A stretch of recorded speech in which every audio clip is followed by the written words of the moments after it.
definitely some reworkings going on. So I wanted to share those. And also, you know what? Before we get started,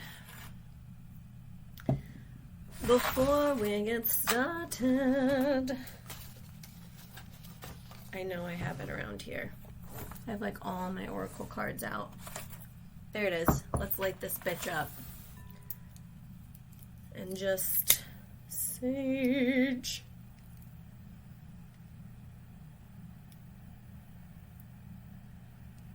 Okay. Earth, air, fire, water, ether, dispel, dismiss, cleanse any and all negativity, anything weighing us down, anything overwhelming that is no longer serving. Let's cut the cords. And we ask that you bring in love, light, knowing, oneness, wholeness, embodiment, clarity, innovation, inspiration, manifestation, all the shins.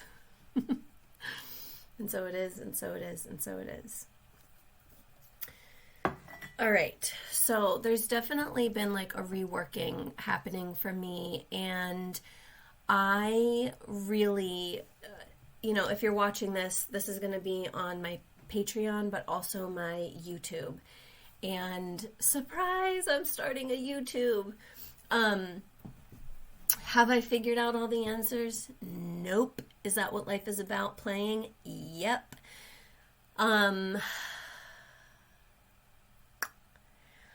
I have really been, trying things out to feel what feels right for me. And in doing my Patreon, it was so great, but I started to feel this pressure, and feeling that it wasn't really in alignment with my own flow. And so I kind of decided that I was really doing like the monthly energetic pulse and the different types of channelings, but the full moons and the new moons. And I was just like, man, this just doesn't fucking feel like me. And as much as I love all those energetics, I'm also a mom, and I have my own business, and I do a couple other things that I don't need to bore you with. But I just was like, this doesn't feel in alignment. Like, I'm a generator, and so like I want to be able to have the freedom to really show up when I fully feel like I have something to express, rather than showing up on sometimes what feels like a pressurized or expected timeline. And I know that can be like really frustrating, but it's for me to figure out what works for me. So anyway, I started a YouTube channel. So if you're watching, I'm figuring this all out as I go. And so welcome. I'm Jen, and I'm a medium intuitive. I work with the energetics, and I'm not going to bore yourself also with like getting to know me. Over time, you're going to get to know me and my personality and my energetics and like what I'm here for. But mainly, if you're watching this on my Patreon, you're just going to notice that things are just shifting, and I'm not going to necessarily show up on a timeline that's expected. And that, not that you did that, not that my audience did that, I did that to myself, but really being able to align when I feel like I have something to say. And right now I feel like I have something to say. I also started a Substack, and pretty much the only place that I was like promoting myself or my business was Instagram. And I don't know about anybody else, but fucking Instagram feels like a goddamn cage anymore. You are littered and overwhelmed with people's energetics, and that is like not what I want for myself, and that's certainly not what I'm like trying to put out in the world. And most of you know, who have followed me for a long time, I'm not all love and light. I like really thrive in the darkness. I work with the dark goddesses, but I also am real, like I share from my authentic experience. And I'm not saying that other people don't, but we just get so bogged down. And anyway, there's like rules on Instagram, and I really wanted to be able to have my own, like there's an algorithm to follow, And on Substack, it's like, I'm just creating to create. If somebody reads it and it impacts them, then great. And I was listening to a friend the other day, and we can get really bogged down with that, right? Like, we put something out there, and if we're not getting the external validation that we really desire, it totally wrecks us. We should just close up shop, forget it. We don't know what we're doing. Fuck this. But I had a friend say, if you have one person who feels the impact of what you shared, isn't that enough? And to me, finally, yes, that's enough, because I started seeing it, that it was really just, Substack is becoming a place where I can just take that creative fire. It is a blank canvas. Sometimes we don't paint for our audience. Do you ever notice how, like, when painters start off, they're painting their own expression, and then sometimes it can change and alter because they conform to the demands of their audience, and we all get stuck in that trap sometimes. And I'm now showing you I'm breaking out of that trap. Not that you were putting too much pressure on me as my own audience, but society as a whole, right? And so anyway, I'm just kind of seeing how I'm coming back to having an outlet for my creativity. And I had one person today, actually for a reading, and she was like, I was like telling my friends about this and this, and she's like, I got your email, and it was exactly what I've been saying. And she's like, it just felt so validating. And I know how important that is for somebody who especially channels energy. In the beginning, it's nice to feel validated. And it's also just nice to feel validated for your experience. So here I am, trying new things, branching out, expanding, have no idea how it's going to go, have no expectations other than just wanting to show up when I feel called, and trusting that enough, and trusting that that is enough. So I am kind of like piggybacking off of some of the things that I've shared, and right now everything feels so fucking tense.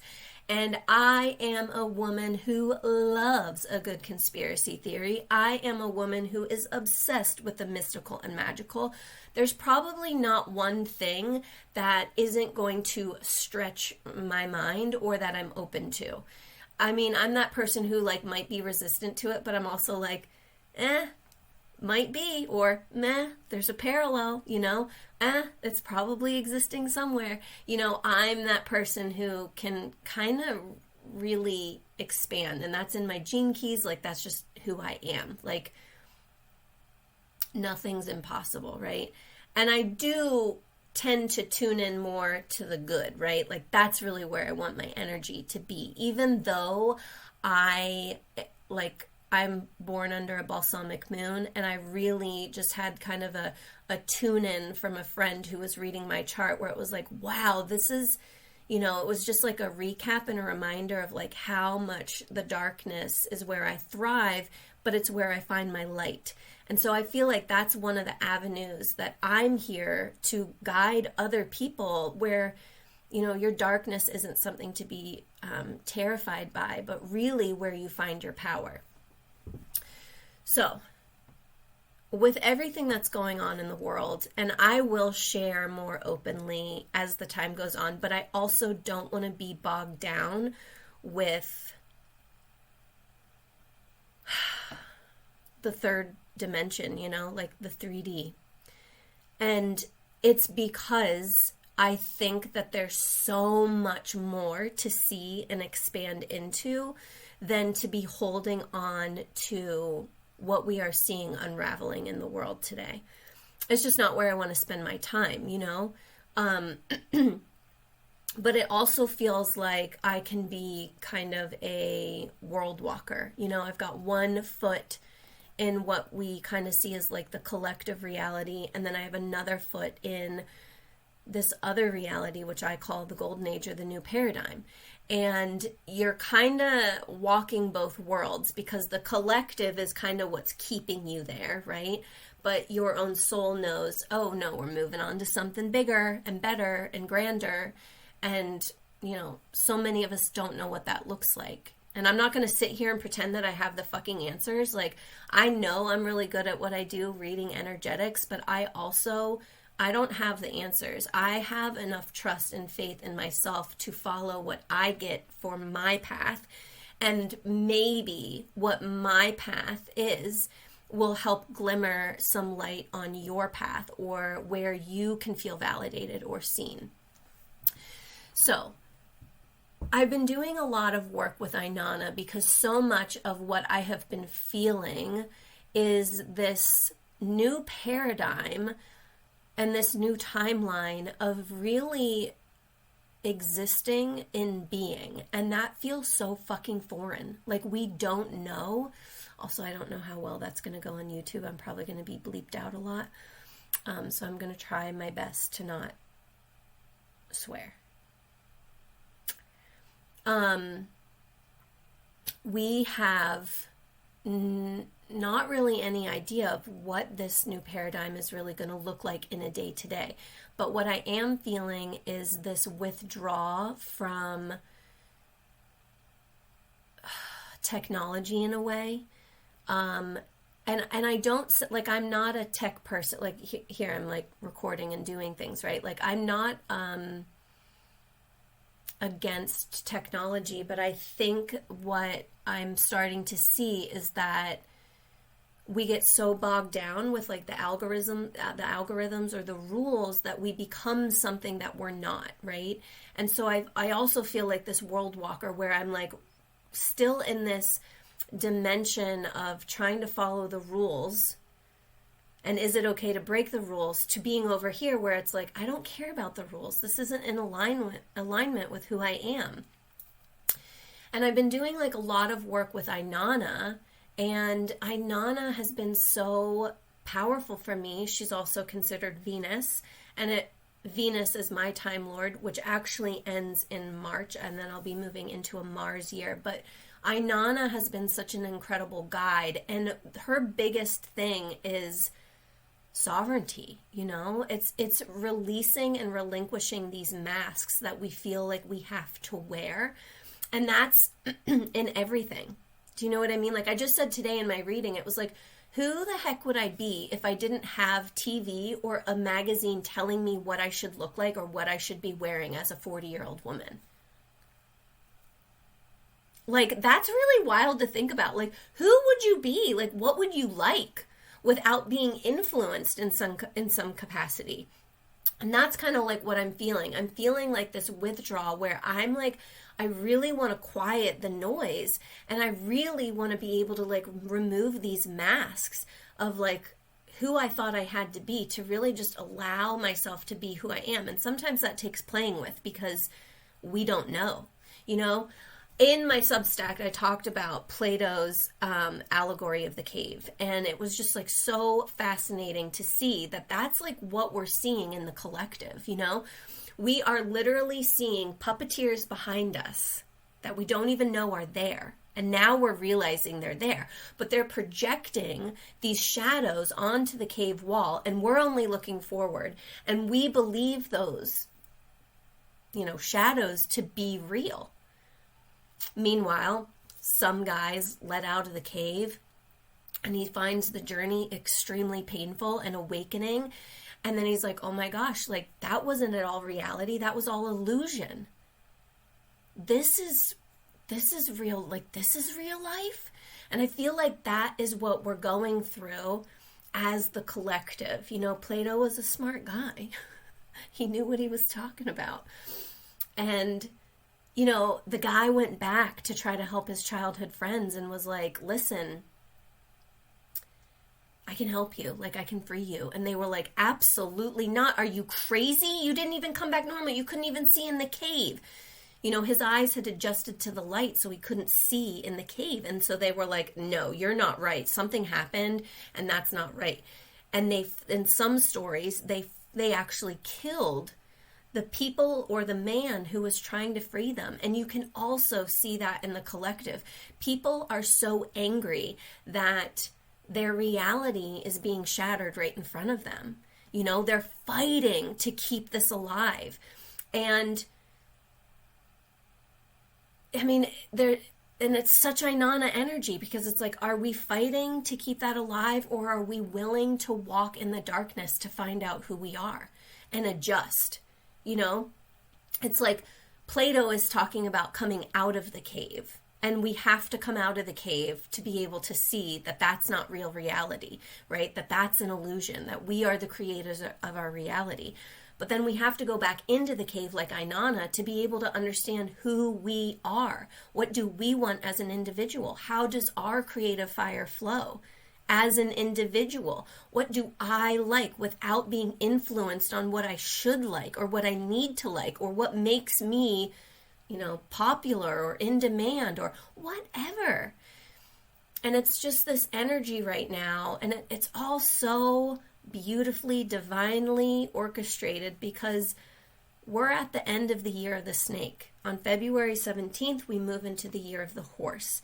But the year of the snake is all about shedding, and Inanna is all about shedding. So there's this big influence right now of energy around really stop fighting and really start, I think, remembering who you are. And there's just like so much, this is so nuanced, and maybe this feels like all over the place, but hi, my name's Jen, and I can kind of be all over the place, so stick with me. I just feel like there's this calling for us to, you know, on the collective, it's like, why are you fighting this so hard, you know? And I know why, because it's scary, you know? It's a lot of the things that we're seeing on the main stage are, it's terrifying, it's sad, it's disgusting, everybody's over it. And the thing is that so much of what they've projected onto us is an illusion. But meanwhile, they're doing what they want to do in the background, right? Like, they're projecting the shadows onto us. Meanwhile, they're doing all kinds of crazy crap back there, and we have no idea.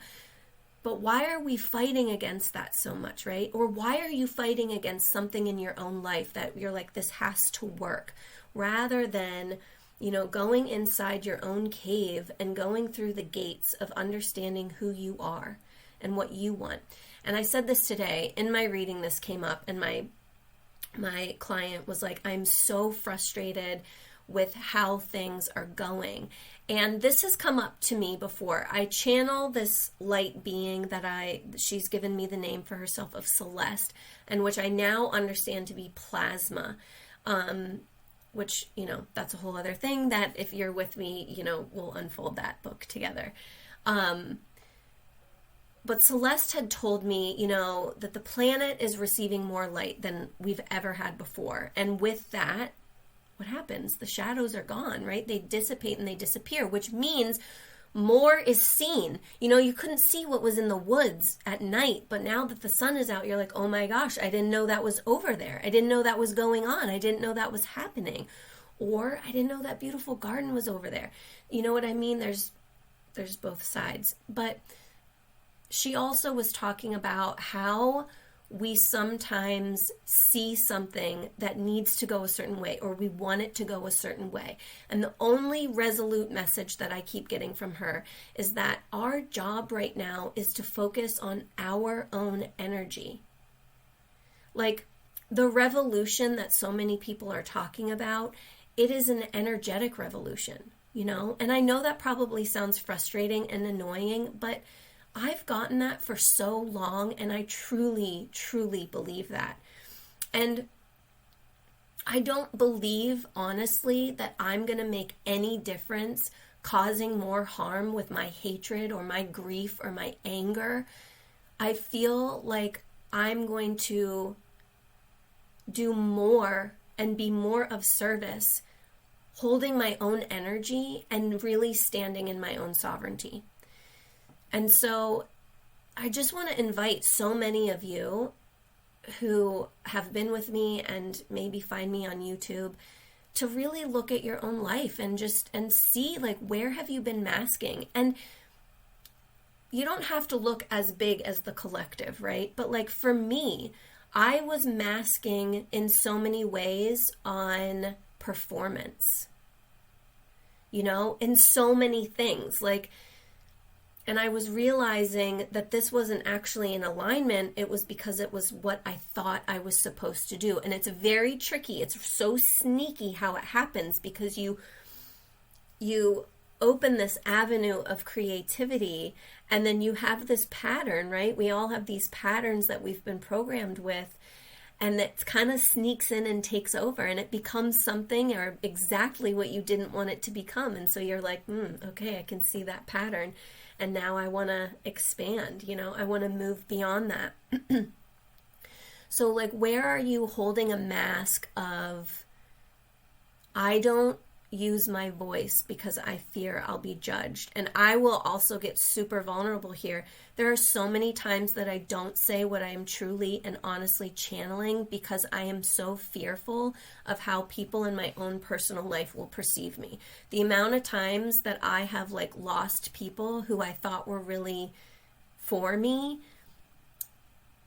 I can't count, and I can't even verbalize the amount of grief or pain that I have from that, but I'm still here. I'm still choosing myself. And that's been a journey, right? Like, it's not just like you do this one time and everything magically changes. It's a process, it is a process of trusting ourselves, removing the mask and trusting who is underneath, regardless of whether you're understood or not. Where do you conform or contort yourself to be loved? I mean, we all do that, right? Like, we all do that. I can even see like familial relationships, for myself, where it's like I'll contort and conform because I might be more loved. But it's like, well, holy crap, if I'm not loved even as the way that I think they want me to show up, then why don't I just show up as I am? Because maybe they'll love me, but maybe they won't. But it's not going to be any different from what I've been experiencing, but at least I'm sovereign, and at least I'm showing up for myself. I can choose myself. So it's just this beautiful, energetic opportunity to pause. Okay, even though everything feels so loud, and maybe take a moment to journal, like, what do I want? Who am I? Who do I want to be? Where do I try to cover something up about myself? I posted on Instagram, and it was like, I realized that the monster in the woods wasn't a monster, but a part of myself that I abandoned. And like, that makes me want to cry. Like, it is so true. It is so true about how some of the things that we cast out in ourselves are the things that we, attack in others. Anyway, Inanna is really about uncovering who she thought she had to be. She was a queen, Mesopotamian, old as hell, absolutely full of wisdom. And I want to get into more of this, but obviously I'm doing like a bigger scope here. And I'm creating a membership on my website, so you'll be able to like work with Inanna, one-on-one in a way. But Inanna started off as this queen, and she was called to the underworld by her sister. And she had 7 gates to go through. And she started off with like, I am Inanna, queen of heaven and earth, and I'm, blah, blah, blah, blah, blah. And she got to the second gate. In the first gate, she had to like remove her crown. And the second gate, she gets to the second gate, and she says, I am Inanna, I am the queen of heaven and earth. And she like stops there. And she has to remove her cloak. And then she gets to the third gate. I am Inanna. I am the queen of heaven. It's like every gate that she goes through, she has to remove a part of who she thought she had to be or represented her. And she also was losing memory of that thing that she thought she had to uphold. She gets to the last gate, the 7th gate, and she goes, I am Inanna. And that was it. And she didn't even know what that meant. By the time she got to the cave, she didn't even know anything. It's kind of like the more you know, the less you know, you know? I mean, really, like, the more you know, the less you know. Because the more you know, the bigger question. You start off with questions, then you get answers, and then that leads to bigger questions, and even bigger questions. And most of those questions don't have answers. So it's like, the more you know, the less you know. And that's kind of like Inanna in a way, where she's losing. She thought she knew, right? But now she kind of has amnesia, and she has to like start all over. But the crown became her identity, when really, after this journey, she realized, I don't need the crown. That actually doesn't represent who I am. And that doesn't mean that's who I have to be, because we have a idea of, it's funny how you become something that you've been waiting to become, right? Like, let's say, like, all your life there's been this prophecy about you becoming a queen, and you in your head you have this idea of what that looks like, and you become queen, but then society puts that in a box, and God forbid you step out of that box, you know? How often are we put into these boxes? So anyway, with what is going on right now, I give you the opportunity in this moment to quiet the chaos of what's happening on the external and really look into yourself and refocus that energy, because I talk a lot about reorientation and where you really want to be. And I feel like I forgot something about what Celeste was saying. Oh no, I did talk about how Celeste was saying, like, our most important thing is to like really focus on our energy. So that's the opportunity that I'm offering here, is to, if you're watching this video, take the time to really let this information bubble to the surface. And I just want to see like what Inanna has to say right now for us. And we're just going to check in with her energy.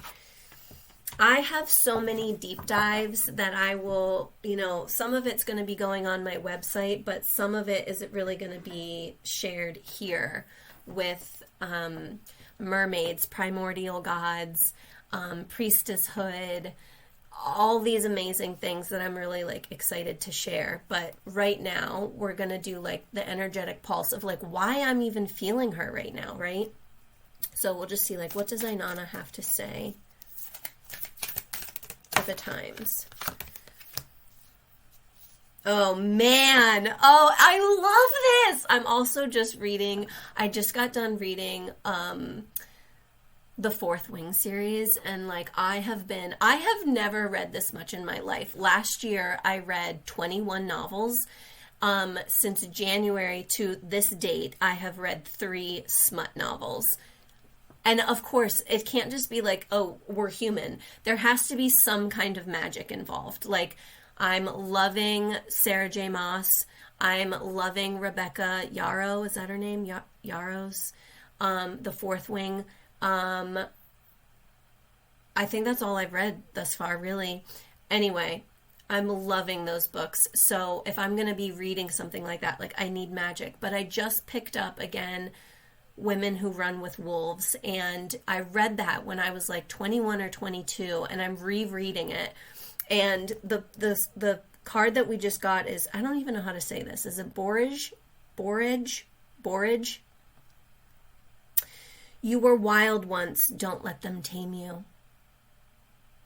And that feels so, this doesn't mean wild in a way of like being aggressive or being an asshole to people, right? Like, I do believe in opinions, and I do believe that we are allowed to have our opinions. And I do also believe that sometimes society has become a little sensitive, where we just need to say, well, that's your opinion and that's not going to affect me.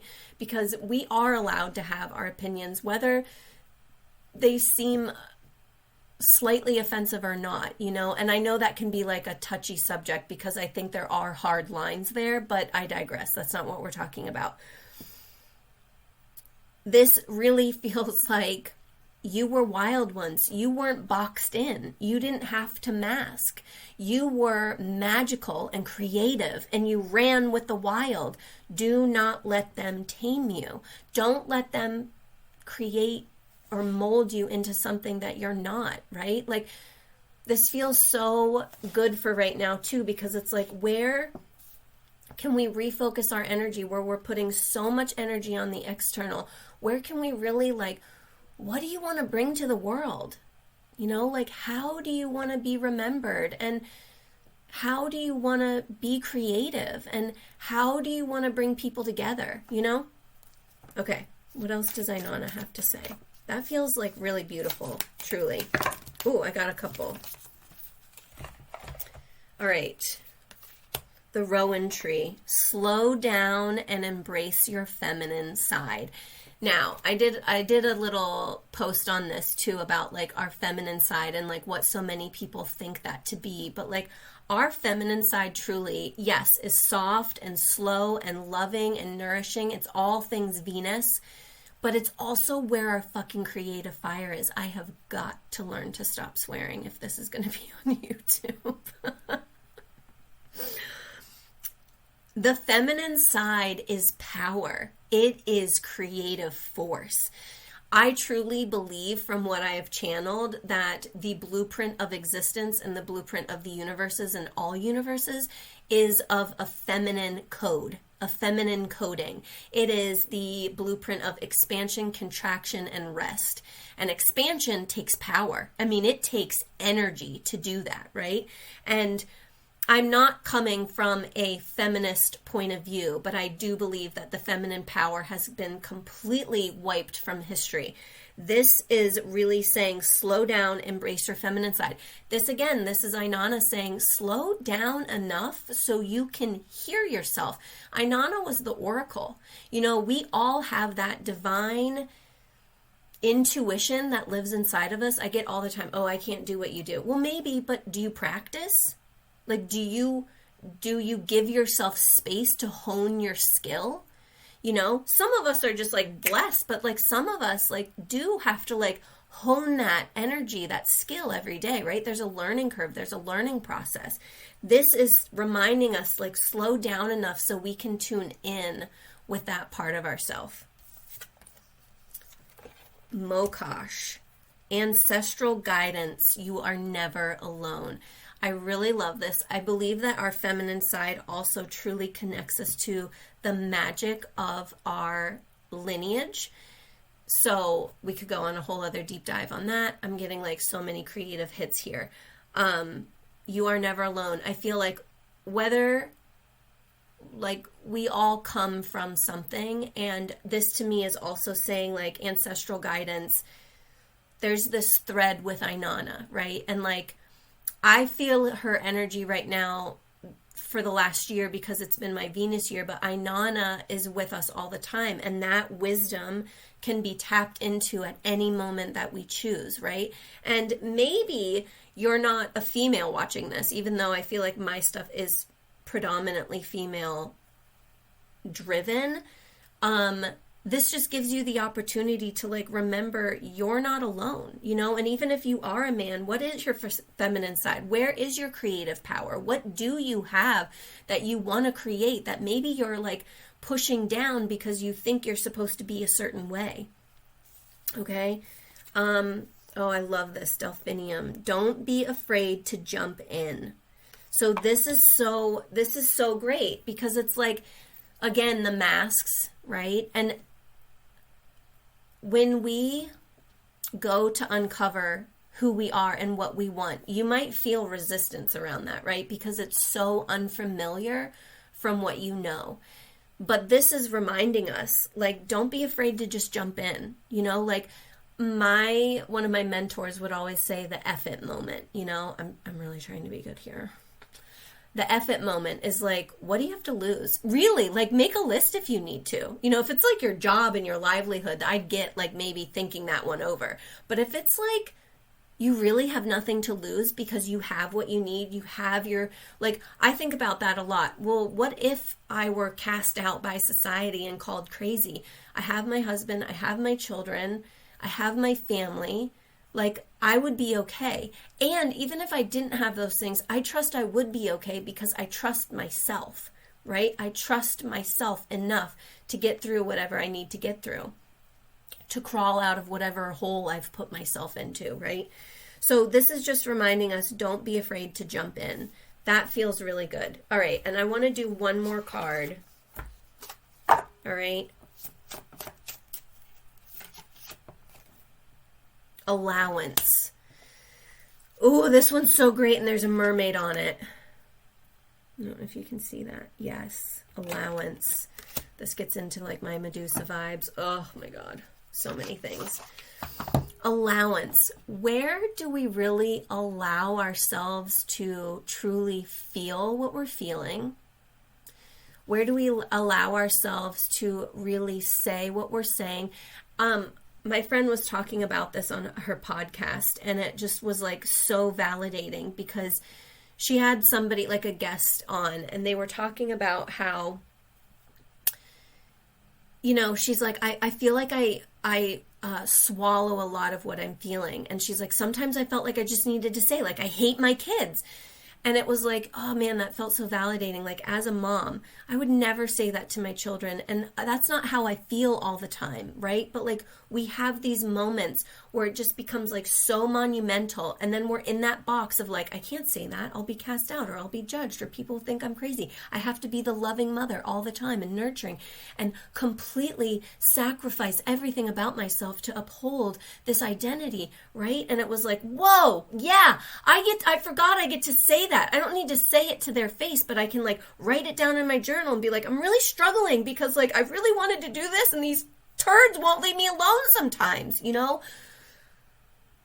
Like, do we allow? And that was the thing. You know, I watched this show called Nobody Wants This, and I've learned so many things from that show. And she was like, in the show, the one character, Noah, goes up to the tree and he's like, we'll leave it to the tree. And the other girl was like, Joanne, her name is, to her boyfriend, was like, yeah, I mean, I get that, but like, there's also something about like audibly saying what you're feeling, you know, even though it doesn't mean that's who you are, it's triggering this emotion, right? It's kind of like when you get in a fight with somebody, and in therapy they would say you never want to say this, but like being married for almost 20 years, like you say things that you don't mean because you're angry. I've gotten to the point, and I used to take that stuff so hard, but now it's like I can really see that my partner was really just angry in that moment, that he really does love me and everything's okay, you know? But it's like he just had to get that thing off his chest, just like I have to say, like, you know, I don't even know what an example is right now, but how and when do we really allow ourselves to feel, you know, what we're feeling? And again, I don't believe in, I'm not saying that like when you're in your relationship, you should just say all the mean things that you want to say, but like find somewhere where you normally swallow that, and an outlet where you can say it. Maybe it is outside. Maybe it's to a friend that you really trust who's not going to judge you for whatever comes out of your mouth. Maybe it's journaling it and then burning it. Whatever. You know, this is really like allowing ourselves to see ourselves fully, and also allowing ourselves to maybe not know who we are. Maybe allowing the information and the wisdom to slowly bubble to the surface, right? Like the slow burn. Okay. And I like that, right? Because like the slow burn is like kind of annoying sometimes. Like some of us are impatient, but there's like, God, does it get really good, you know, when it finally hits. It's that, you know, for ourselves, like allow the slow burn for yourself, right? Allow this information to come to the surface and come into your own awareness and your consciousness. And I think the allowances too is like to really being authentically and raw and real with yourself. I was on a call with my sister the other day, and I was like, if we're just being like raw and real and we're not like trying to articulate properly or politically correct, like what are you feeling? And she just like blurted it out, and she took such a big sigh afterwards. And I was like, wow, like, how good did that feel to just say it? And she was like, she started to cry. She's like, so good, because it gave her a place to like expel the energy, but also to be honest, So anyway, that was a lot and a long video, longer than I was thinking, but I'm excited to see how this unfolds. I'm excited to expand and really trust my own timeline and trust like what I have to say. I started to see how I was trying to like contort what I was saying so it would maybe appease the masses. And that is not, that is not what I want. I really want to trust more that like what I have to say, even if it's a small community and hits 3 people, is something that can be beneficial to their life and to their energy and to their soul. And that's what I'm here for. Plus the magic, the mythical, the mystical, the hidden timelines and all of that, but also, feeling seen, validated, and, that you're on the right track. So thanks for being here. And because I'm uploading this to YouTube, please like this video and subscribe. It would really mean a lot. And to my Patreon community, you've been with me from the start, and I love you, and thank you.